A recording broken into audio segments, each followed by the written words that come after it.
감사합니다. 저희들이 오늘 주님 앞에 우리 자신을 드리려고 왔습니다. 우리 한 사람 한 사람을 받아 주시옵소서. 예수님 이름으로 기도드리옵나이다. 아멘. 우리가 이제 각자를 드리는 예배를 시작한 지 벌써 1년이 넘었습니다. 작년 11월 18일 날 우리 자신을 드리는 예배를 하자. 예배를 드리러 올 때 어떤 마음이죠? 은혜를 받고 싶다. 임재 안에 들어가고 싶다. 감동을 받고 싶다. 이런 마음인데 하나님께서는 너희는 이제까지 너무나 많이 받는 예배를 드렸다. 이제 너희 자신을 드려라. 그래서 우리가 1년 동안 해온 게 우리를 드리는 예배였습니다. 그동안 그렇게 1년을 우리가 자신을 하나님께 드리는 개념을 새롭게 하면서 여러분들에게 얼마만큼의 변화가 있으셨나요? 제가 오늘 아침에 준비하면서 주일날은 좀 일찍 준비하잖아요. 준비를 하는데 여자분들은 이해를 하실 거예요. 물론 이제 남자분들도 그런 분이 있겠지만 오늘따라 머리가 안 되는 거예요. 여러 여자분들도 격하게 공감하시는 분들 있죠. 주일이에요. 교회를 가는데 머리가 너무 안 되는 거예요. 이렇게 묶어도 안 되고 저렇게 묶어도 안 되고 드라이 해도 안 되고. 제가 이거 손재주가 별로 없어요. 머리를 잘 못하는데 머리를 막 이러고 있는데 또 거기다 코피가 나는 거예요. 그래서 휴지를 이렇게 빼가지고 휴지를 코에다 이렇게 박아놓고 막 머리를 하면서 야 오늘 정말 안 된다. 그리고 이제 어제 생각했던 옷을 딱 입었는데 그것도 너무 갑자기 안 맞는 거예요. 오늘은 머리도 안 되고 이거 화장도 안 되고 코피는 나고 옷도 안 되고. 그러면서 이제 오는데 오는 길이 춥잖아요. 추우니까 눈물 나고 콧물 나고 막 수건으로 닦으면서 와서 거울을 딱 보니까 화장도 다 지워진 거예요. 하나님 저를 들으려고 오는데 엉망이에요. 그렇게 하고 왔어요. 와서 예배를 준비하면서 오늘 말씀이 우리에게 무엇을 요구하는지 그 말씀하고 연결이 돼서 은혜로운 아침이었습니다. 아주 은혜로운 아침이었어요. 자, 오늘 본문으로 갑니다. 고린도후서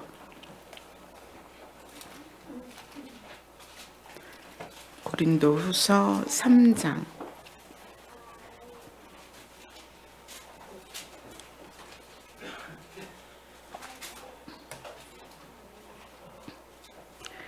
고린도후서 3장 1절로 11절입니다.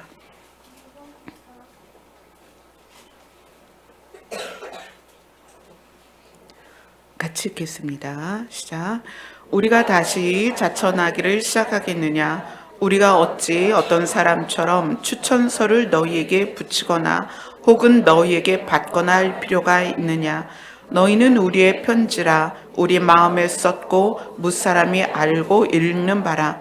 너희는 우리로 말미암아 나타난 그리스도의 편지니 이는 먹으로 쓴 것이 아니요 오직 살아계신 하나님의 영으로 쓴 것이며 또 돌판에 쓴 것이 아니요 오직 육의 마음판에 쓴 것이라. 우리가 그리스도로 말미암아 하나님을 향하여 이 같은 확신이 있으니 우리가 무슨 일이든지 우리에게 난 것이 스스로 만족할 것이 아니니 우리의 만족은 오직 하나님으로부터 나는 그가 또한 우리를 새 언약의 일꾼 되기에 만족하게 하셨으니 율법 조문으로 하지 아니하고 오직 영으로 함이니 율법 조문은 죽이는 것이요 영은 살리는 것이니라. 돌에 써서 새긴 죽게 하는 율법 조문의 직분도 영광이 있어 이스라엘 자손들은 모세의 얼굴에 없어질 영광 때문에도 그 얼굴을 주목하지 못하였거든. 하물며 영의 직분은 더욱 영광이 있지 아니하겠느냐. 정죄의 직분도 영광이 있은즉 의의 직분은 영광이 더욱 넘치리라.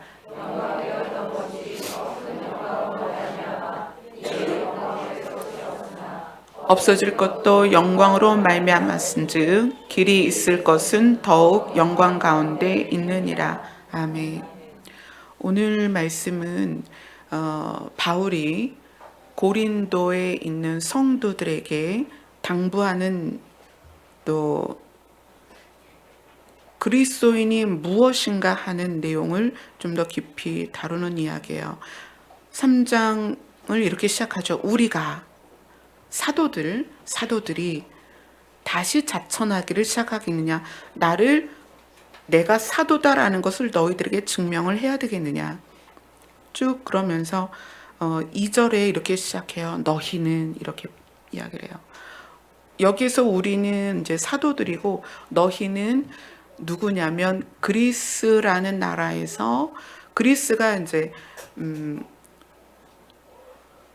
위쪽은 이제 마게도냐고 남쪽은 아가야인데, 이 아가야에 있는 성도들, 특히 또 아가야의 수도라고 볼 수 있는 고린도에 있는 성도들에게 이야기를 하는 거예요. 너희는 우리의 편지다. 어떤 편지냐면 이미 우리 마음에 썼고 무사람이 알고 읽었다. 우리 안에 있는 것을 읽은 것인데 그것이 너희다. 바울이 오늘 이 말씀을 하기 전에 지난주의 말씀을 이제 여러분하고 나눴습니다. 지난주 말씀을 한번 생각해 볼까요? 우리는 누구다? 그리스도의 향기다라고 지난주에 나눴어요. 그리스도의 향기라는 것은 무엇이냐면 외모를 보아서 아는 것이 아니라 맡아서 아는 거다. 보아서 아는 것과 맡아서 아는 것은 굉장히 다르다. 보는 것은 외형적인 것에 의하여 이것이 뭐다라고 얘기할 수 있는데, 여러분 장미꽃이, 제가 며칠 전에 어딜 갔는데 장미가 너무 예쁜 거예요. 그래가지고 장미를 가서 향기를 맡았는데 향이 안 나는 거예요. 그럼 어떻게 하겠어요? 손으로 만져봤죠. 근데 진짜예요, 가짜예요? 가짜예요. 그래서 옆에 계신 분이 진짜 아니에요? 아니요, 가짜예요. 제가 만졌더니 찢어지지도 않아요. 꽃잎은 만지면 부스러져야 되는데, 그래서 보는 것으로 확인이 안 되는 것들이 사실 되게 많아요. 그런데 향기는 냄새를 맡으면 바로 알 수 있죠. 우리는 그리스도의 향기다. 그리고 우리가 지나가면 그리스도를 사람들이 알게 된다. 그 냄새를 맡아서. 근데 그 냄새가 어떤 사람에게는 사망에 이르는 냄새고 어떤 사람에게는 생명에 이르는 냄새다. 그리고 굉장히 그 내용을 중요하게 다뤘어요. 근데 지난주에는 향기라는 주제로서 예수 그리스도를 표현했는데, 오늘은 편지라는 주제로서 예수 그리스도에 대하여 우리랑 이야기를 나누자는 거예요. 바울이 너희는 우리의 편지다. 그리고 3절을 같이 읽겠습니다. 고린도후서 3장 3절입니다. 시작. 너희는 우리로 말미암아 나타난 그리스도의 편지니 이는 먹으로 쓴 것이 아니요 오직 살아계신 하나님의 영으로 쓴 것이며 또 돌판에 쓴 것이 아니요 오직 육의 마음판에 쓴 것이라. 너희는 그리스도의 편지다. 근데 이게 단계가 있는데, 사도들이 먼저 우리 자신이 그리스도를 드러내는 자가 됐고, 우리가 너희에게 편지를, 2절이 그 얘기거든요. 너희는 우리의 편지다. 내가 너희에게 무엇인가를 적어서 보냈다. 그런데 너희는 누구냐면 그리스도의 편지다.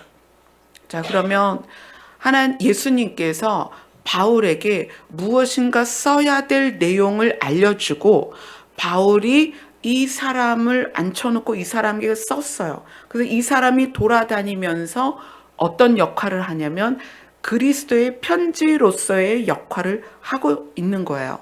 자, 그러면 이제 편지에 대해서 한번 이야기를 해봅시다. 편지와 보고서의 차이가 뭘까요?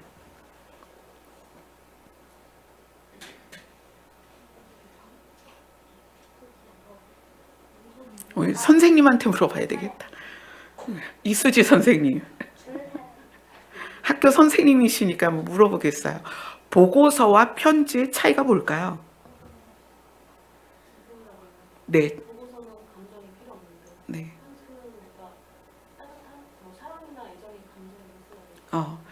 보고서는 감정이 필요 없고 편지는 감정이 들어가야 된다. 네, 맞죠. 보고서는 사실을, 상황을 그대로 드러내주는 거예요.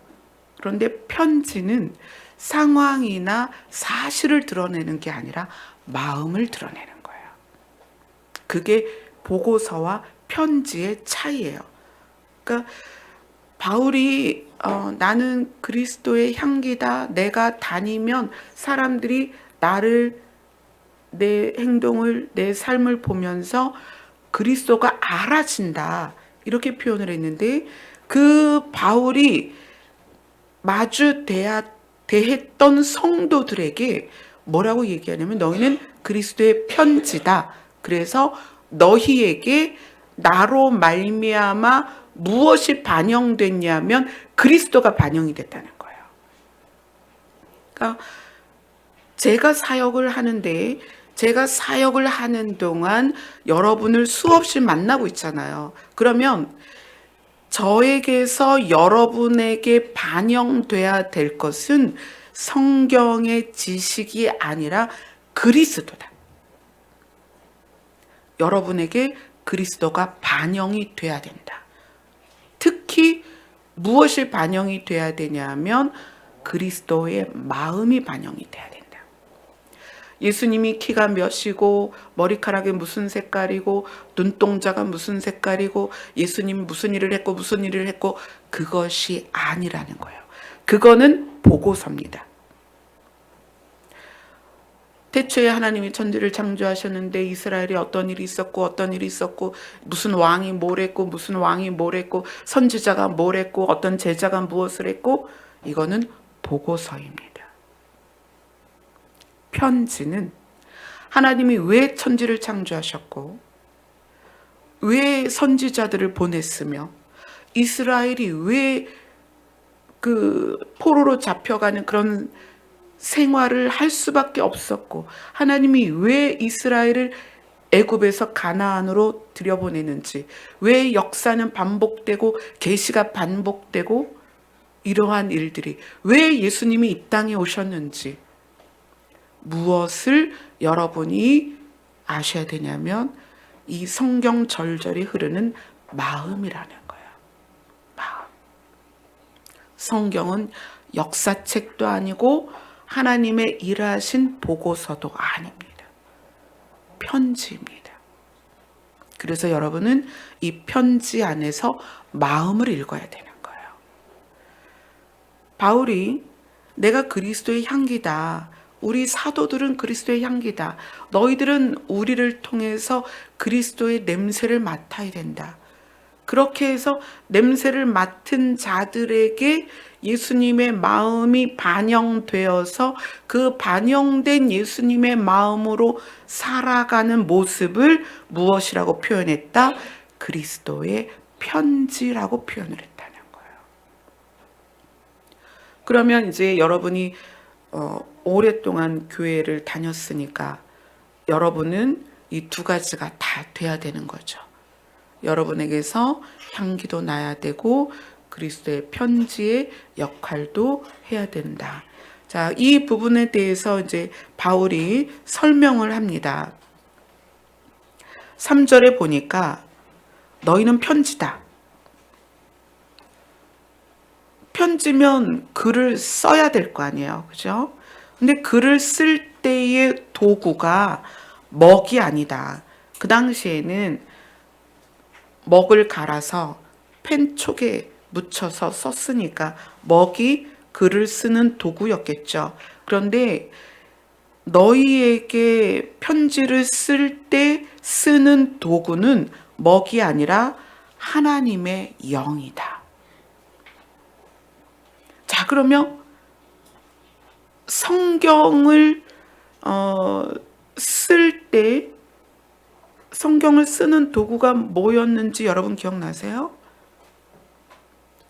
성경은 하나님의 감동으로, 성경을 쓰는 도구가 실제적으로는 저자들이 물론 먹을 찍어서 썼겠지만 이 성경이 사람들에게 전달되도록 하나님이 쓰시는 도구는 성령이었다는 거예요.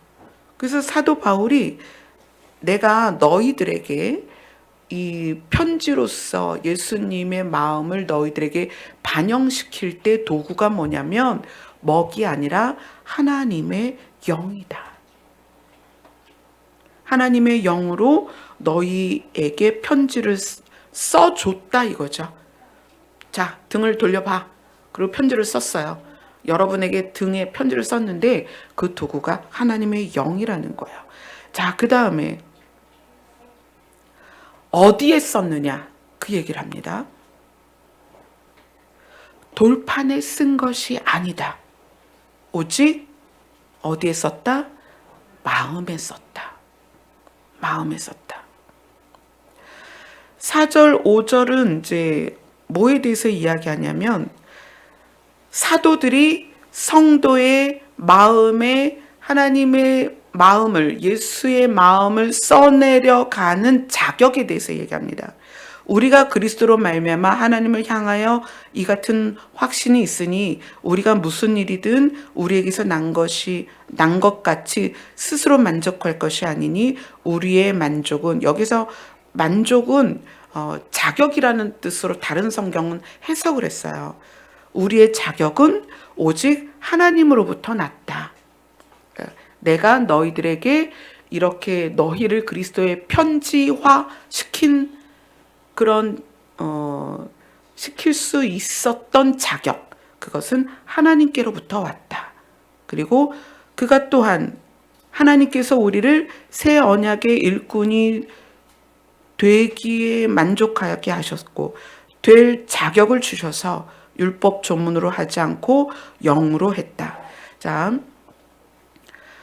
율법 조문은 죽이는 것이요 영은 살리는 것이라. 자, 7절을 같이 읽겠습니다.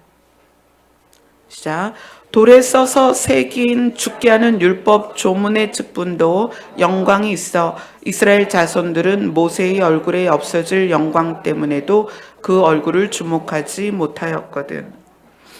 지금 바울이 돌에 새긴 것과 마음에 새기는 것, 먹으로 쓰는 것과 영으로 쓰는 것, 율법 조문, 이것을 지금 왜 이야기를 하냐면 이때 당시에 이스라엘 사람들이 가지고 있었던 하나님의 말씀이라는 것은 다 율법으로 집약되어 있었어요. 율법. 근데 바울은 율법 조문은 죽이는 것이요 영은 살리는 것이다. 이렇게 이야기를 했습니다. 자, 로마서로 한번 가봅시다.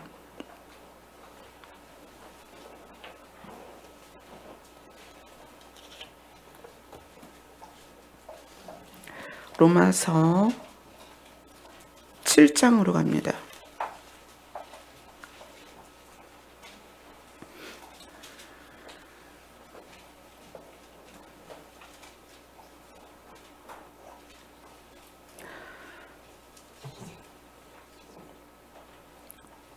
로마서 7장 5절입니다.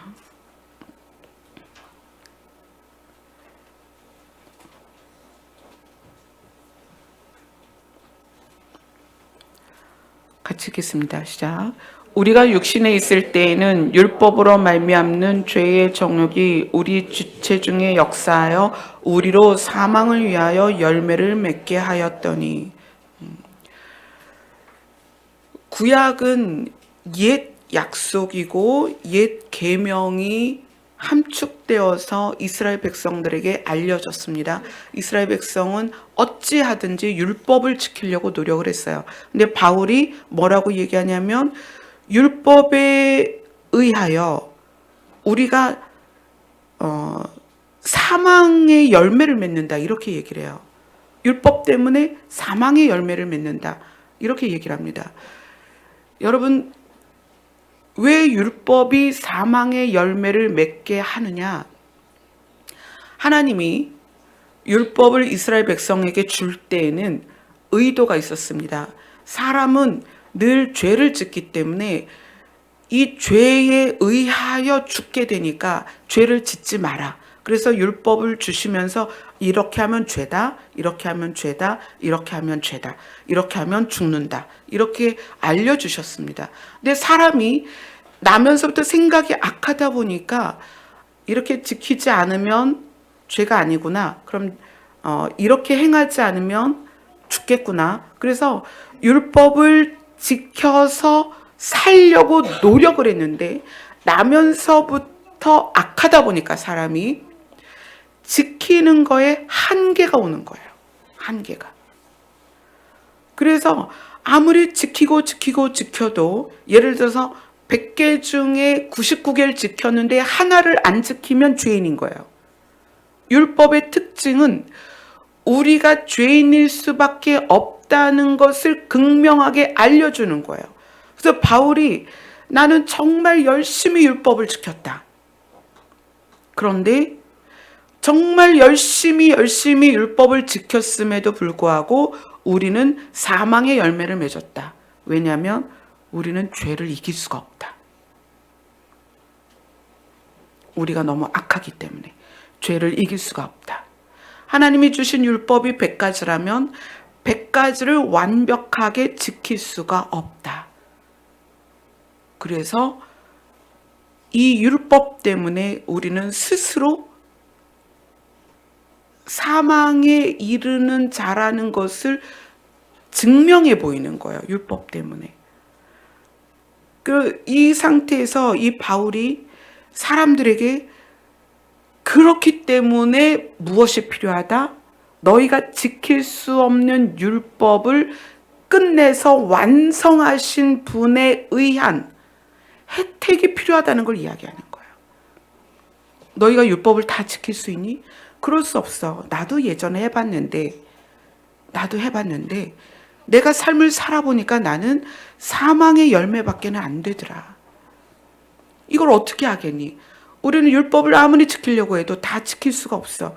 결국은 우리가 죽을 수밖에 없는데, 그래서 이 율법을 완성하신 분이 이 율법으로 우리를 해결해 줄 수 있어야 되는데 그분이 누구냐면 예수 그리스도다라는 것을 사람들에게 이야기를 하는 것입니다. 히브리서 7장으로 갑니다.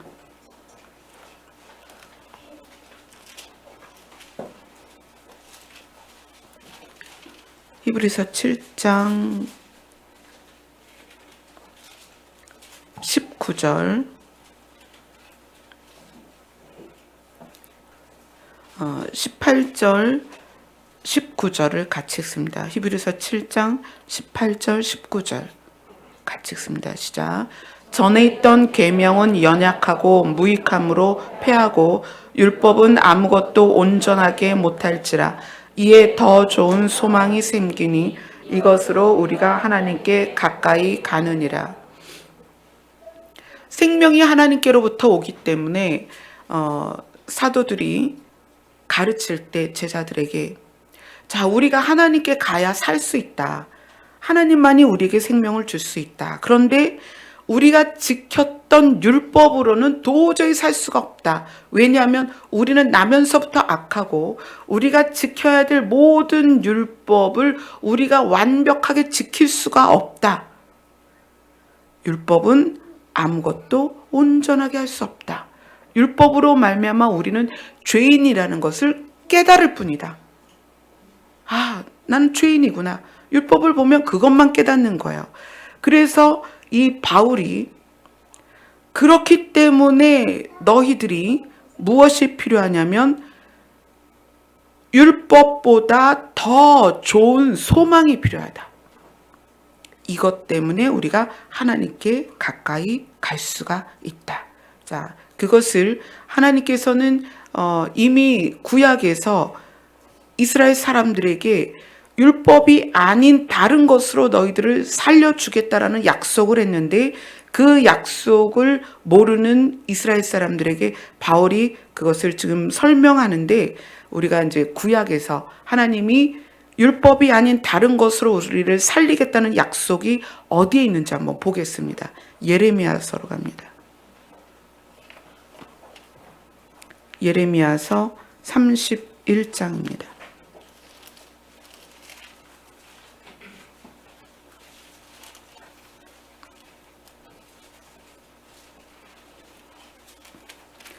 예레미야서 31장 31절부터 33절입니다.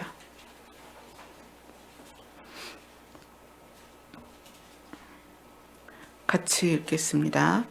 예레미야서 31장 31절로 33절입니다. 시작. 여호와의 말씀이니라. 보라, 날이 이르르니 내가 이스라엘 집과 유다 집에 새 언약을 맺으리라. 이 언약은 내가 그들의 조상들의 손을 잡고 애굽 땅에서 인도하여 내던 날에 맺은 것과 같지 아니할 것은, 내가 그들의 남편이 되었어도 그들이 내 언약을 깨뜨렸음이라. 여호와의 말씀이리라. 그러나 그날 후에 내가 이스라엘 집과 맺은 언약은 이러하니, 곧 내가 나의 법을 그들의 속에 두며 그들의 마음에 기록하여 나는 그들의 하나님이 되고 그들은 내 백성이 될 것이라. 여호와의 말씀이니라. 하나님께서 이스라엘 백성을 애굽에서 꺼내서 가나안으로 가는 과정에 약속을 주셨어요. 너희가 이 율법을 잘 지키면 내가 너희들에게 복을 주고 살려줄게. 그렇게 약속을 주셨어요. 그런데 그 약속을 마치 남편이 아내에게 약속하듯이 했다는 거예요. 그죠?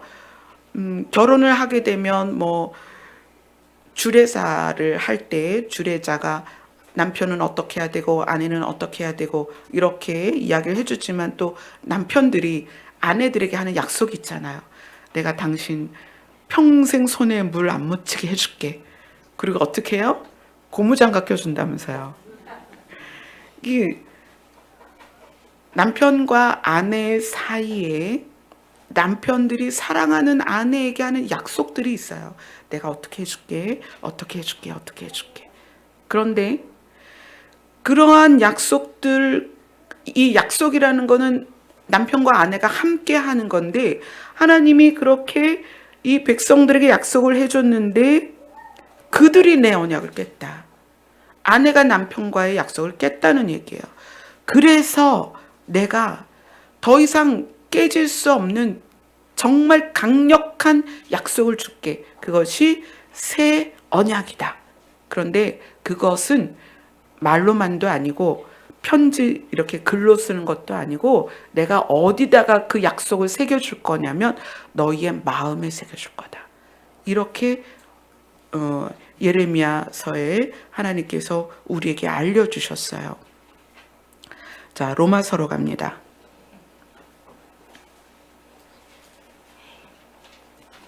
로마서 8장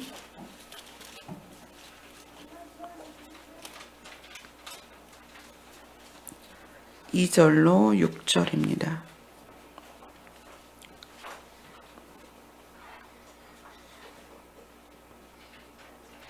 로마서 8장 1절로 6절입니다. 같이 읽겠습니다. 시작. 그러므로 이제 그리스도 예수 안에 있는 자에게는 결코 정죄함이 없나니, 이는 그리스도 예수 안에 있는 생명의 성령의 법이 죄와 사망의 법에서 너를 해방하였음이라. 율법이 육신으로 말미암아 연약하여 할 수 없는 그것을 하나님은 하시나니, 곧 죄로 말미암아 자기 아들을 죄 있는 육신의 모양으로 보내어 육신의 죄를 정하사 육신을 따르지 않고 그 영을 따라 행하는 우리에게 율법의 요구가 이루어지게 하려 하심이라.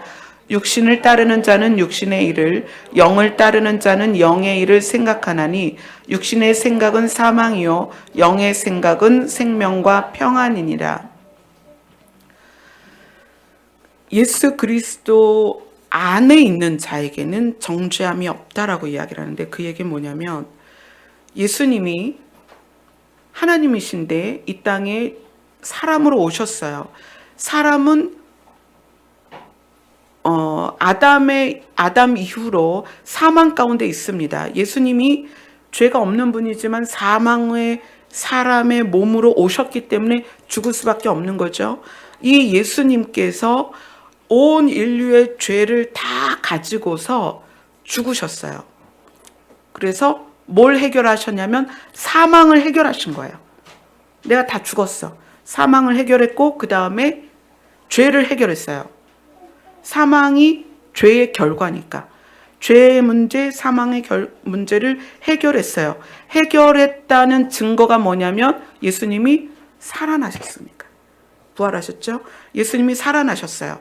그래서 예수님은 이제 사망도 죄도 관여할 수 없어요. 예수님은 사망도 이겼고 죄도 이겼어요. 그래서 이 예수님 안에 누군가가 들어가면 죄의 문제와 사망의 문제가 해결됐다는 얘기예요. 그래서 그리스도 예수 안에 있는 자에게는 정죄를 할 수 없다.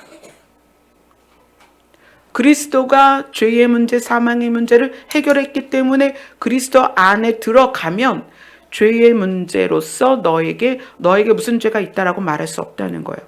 정죄할 수 없다.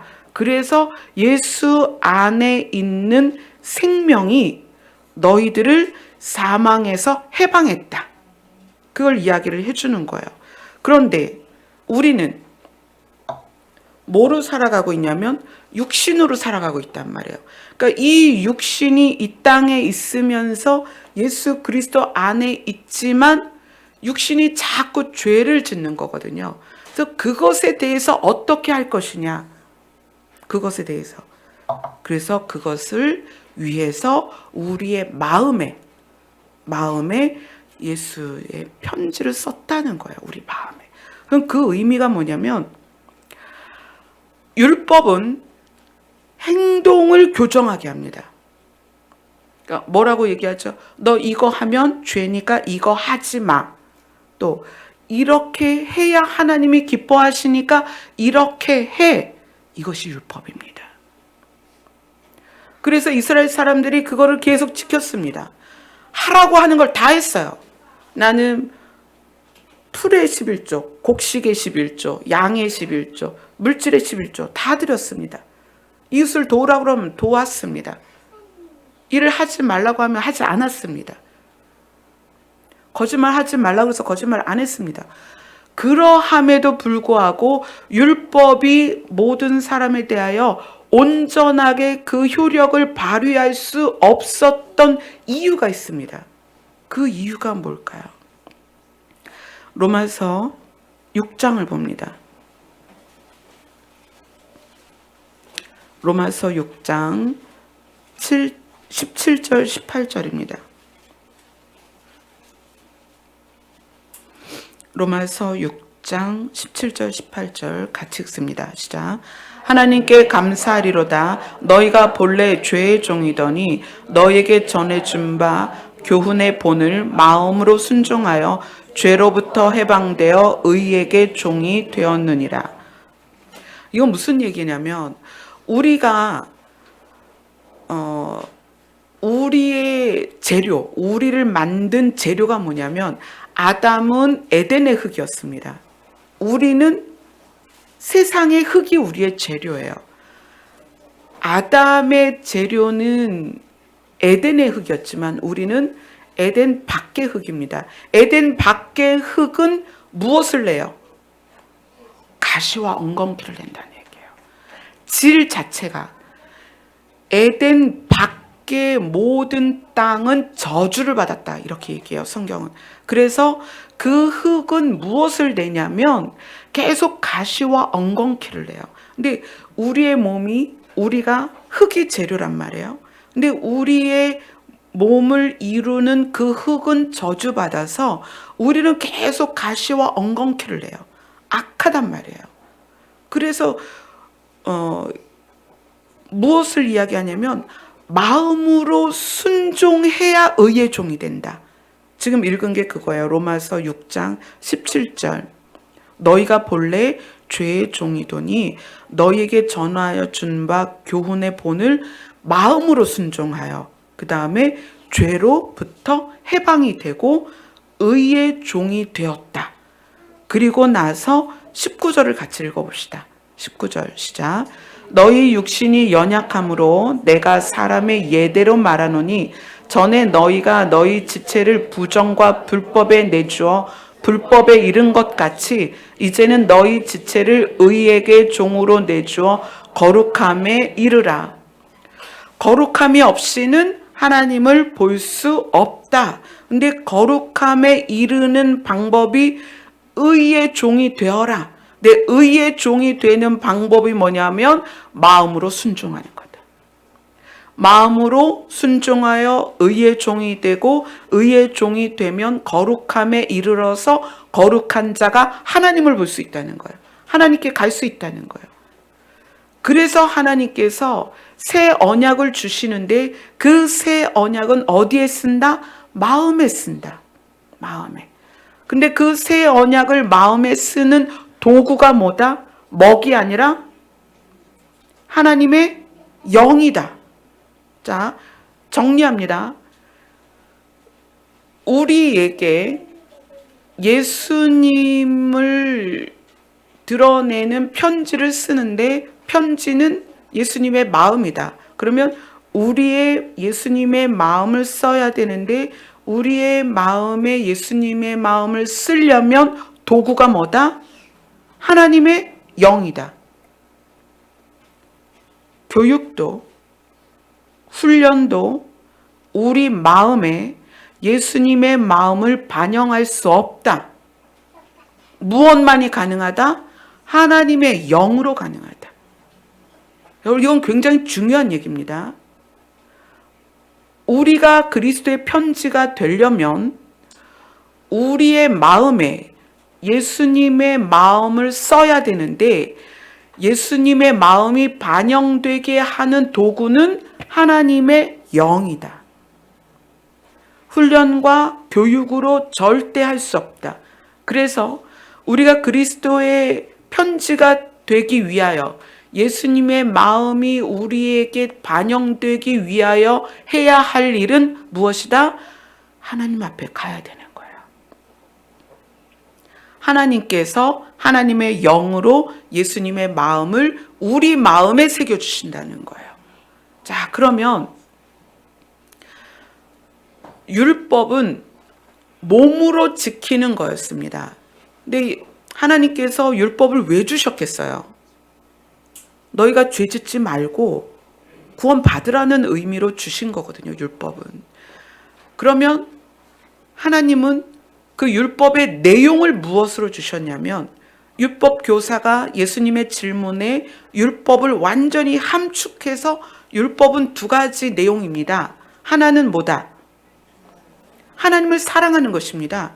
또 하나는 뭐다? 서로 이웃을 사랑하는 것입니다. 하나님이 율법에 어떤 내용을 주셨냐면 너희는 나를 사랑하고 너희끼리 사랑해라. 그런 그 내용을 주셨다는 거예요. 자, 그러면 율법도 하나님의 편지입니다.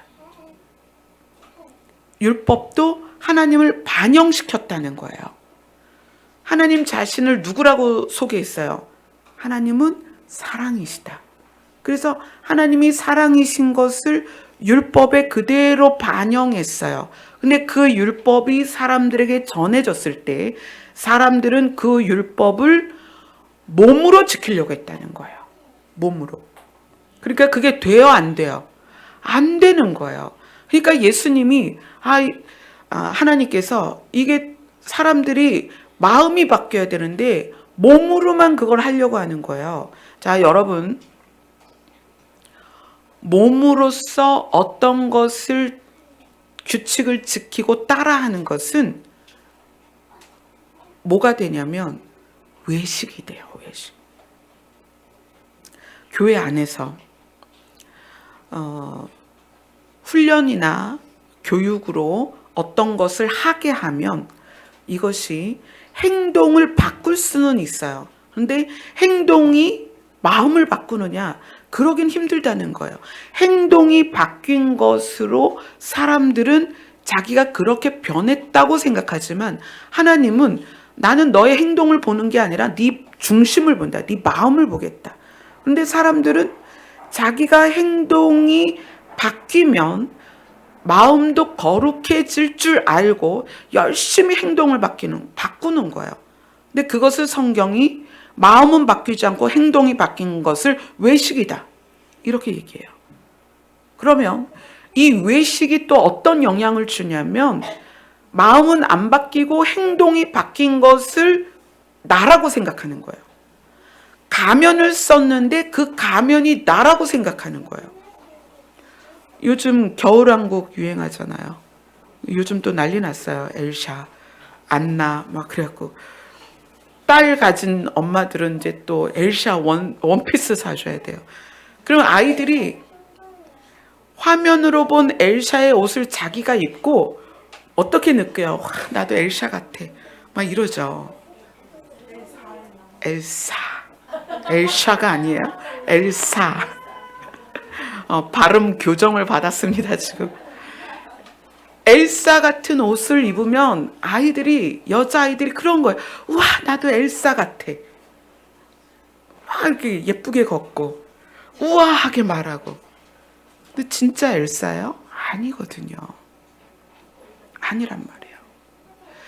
행동의 교정은 자기가 아니에요, 실상은. 그런데 율법과 또 교회들이 사람의 행동을 바꾸어서 그리스도인이 될 거라고 생각을 하는 거예요. 그래서 하나님께서 새 언약은 너희의 행동의 교정을 요구하는 것이 아니라 마음의 변화를 요구하는 것이다. 이렇게 이야기하는 거예요. 행동의 교정은 사망으로 이르지만 마음의 교정이 생명에 이른다는 거예요. 왜냐하면 하나님은 자기를 율법에 반영시켰는데 그 율법을 지키는 사람들이 하나님처럼 변하지 않는 거예요. 하나님처럼 변한다는 건 그 마음의 사랑으로 그 사람이 변화되어야 되는 거거든요. 그래서 하나님이 안 되겠다. 내가 내 아들을 보내서 사랑이 뭔지 좀 보여줘야 되겠다. 사랑의 능력을 너희가 볼래? 그리고 하나님이 예수님을 세상에 보내셨어요. 사랑의 능력은 죄와 사망을 이겼습니다. 그게 사랑의 능력이라는 거예요. 그래서 하나님이 새 계명을 너희에게 준다. 이 새 계명이 뭐냐면 하나님을 사랑하고 서로 사랑해라. 근데 이것이 육으로는 불가능하다. 이 계명을 어디에 새겨라? 마음에 새겨라. 그런데 이 마음에 새기는 것은 이 땅의 어떤 도구로도 불가능하다. 마음에 새기는 것은 이 세상의 도구로는 불가능합니다. 그래서 사랑은 글로 배울 수 없다는 거예요. 무엇으로만 가능하다? 하나님의 영으로만 가능하다. 그런데 어떻게 신앙생활 하면서 하나님 앞에 나오지 않고 기도하지 않고 어떻게 구원에 이르겠다는 거예요? 우리에게 예수님이 반영이 되지 않으면 어떻게 우리가 변화가 되겠어요? 예수 그리스도 안에 있으라고 하는데 예수 그리스도 안에 있으면서 예수 그리스도의 생명력이 반영이 안 되면 어떻게 구원받았다고 말을 할 수가 있겠냐는 거예요. 너희가 거룩하지 않으면 나를 볼 수 없다. 하나님은 말씀하셨습니다. 거룩은 무엇이냐? 하나님과 연합되는 것입니다. 연합이 무엇입니까? 하나님이 나에게 반영되는 것입니다. 예수님이 나에게 반영될 때 내가 그리스도의 향기가 되는 것이고 예수님이 나에게 반영이 될 때 내가 그리스도의 편지가 되는 것입니다. 그런데 예수님이 나에게 반영되는 방법은 하나님의 영 밖에는 방법이 없다는 거예요. 여러분이 아무리 세미나에 많이 다니고 어떤 캠프에 가고 어떤 사관학교에 들어가고 해도 그걸로 될 수 없다는 거예요. 왜냐하면 하나님이 우리에게 반영되는 방법은 하나님의 영뿐이라는 거예요. 그런데 어떻게 기도하지 않고 이것이 가능하겠냐는 거예요. 신만 우리에게 줄 수 있는 것, 세상은 우리에게 줄 수 없습니다. 신만 우리에게 줄 수 있는 것이 생명과 하나님의 영, 성령과 기름 부음이다. 하나님의 영이 우리에게 오셔야만 우리의 마음이 바뀝니다. 마음이 바뀌어야 그 다음에 행동이 저절로 교정이 되는 것입니다. 율법을 하나님이 왜 우리에게 주셨느냐? 나의 마음을 좀 알아라. 서로 사랑해라. 그런데 이스라엘 사람들이 그 율법을 받아서 마음이 바뀐 것이 아니라 행동만 교정했다는 거예요. 근데 행동을 교정한 것으로는 생명에 이를 수 없다. 마음이 바뀌어야 된다. 오늘 본문으로 다시 갑니다. 고린도후서.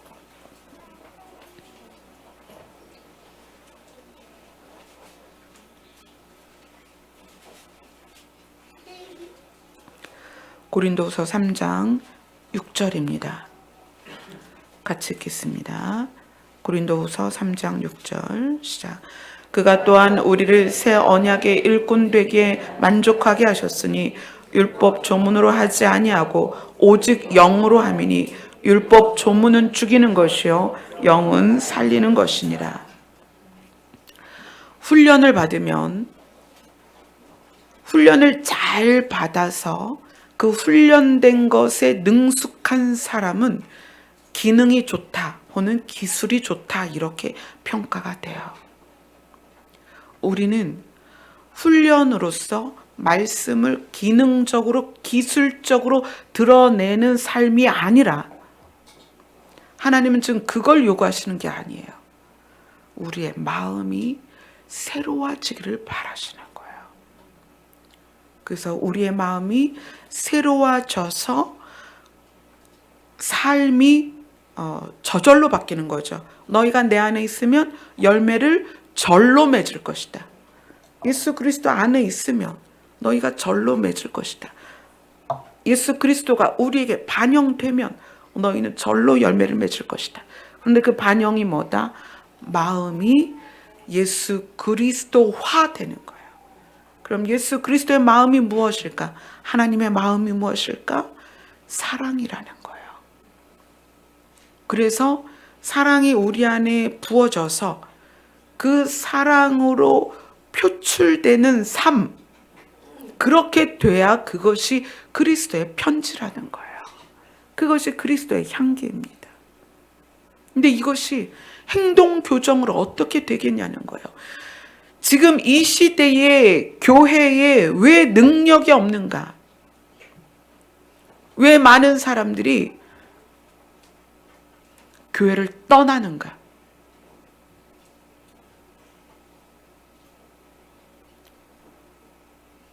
교회가 글로, 훈련으로 하나님을 알아가기 때문에 그래요. 교회는 하나님의 영으로 하나님을 알아야 합니다. 성도는 하나님의 영으로 마음에 그리스도가 반영이 돼야 됩니다. 그 방법은 하나님을 대면하는 것뿐입니다. 근데 하나님을 대면하라고 하니까 그 하나님을 대면하는 것이 우리는 기도라고 통상 이야기하잖아요. 그 기도의 주 내용이 뭐냐면 하나님이 우리에게 반응하는 그거를 원해요.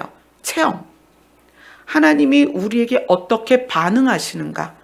뭐 환상, 또 계시, 음성, 또 무슨 영적인 느낌 이런 걸 추구한다든지 아니면 하나님이 우리에게 주실 수 있는 혜택 그걸 원한다는 거예요. 제가 여러분에게 하나님을 대면하라는 것은 여러분이 부정할 수 없는 그 신, 하나님 자체에 집중하라는 거예요. 하나님이 나에게 어떻게 반응하시는가? 그것도 아니고 하나님이 나에게 어떤 걸 주실까? 그것도 아니라 신이신 하나님 자체에 집중하라는 거예요. 그래야 하나님께서 하나님의 영을 우리에게 부으셔서 예수 그리스도가 우리에게 반영되어서 어디에? 우리 마음에. 그래서 우리 마음이 변화되어서 우리 마음이 변한 상태에서 삶이 교정되어서 그것이 사람들에게 드러날 때 우리가 그리스도의 편지가 되는 것입니다. 아멘. 여러분들이 10년, 20년 혹은 30년, 40년 믿어왔습니다. 교회를 다녔습니다. 여러분이 어디에 집중하고 있는지 보세요. 하나님의 반응에 집중하는가? 하나님의 혜택에 집중하는가? 하나님 자신에 집중하고 있는가? 우리가 이렇게 교회를 열심히 나오는 것은 살려고 나오는 거예요. 여러분, 살려고. 죽으려고 다니는 게 아니라 살려고 다니는 거예요. 근데 살려는 그 생명은 예수 그리스도 안에 있습니다. 하나님만 그 생명을 우리에게 줄 수 있어요. 우리는 사라질 것에 소망을 두고 이곳에 있는 게 아니라 생명의 소망을 두고 이곳에 있는 것입니다. 여러분이 교회에 오는 이유, 하나님을 만나고자 하는 이유를 깊이 생각해 보세요. 우리 찬송 한 장 부르겠습니다.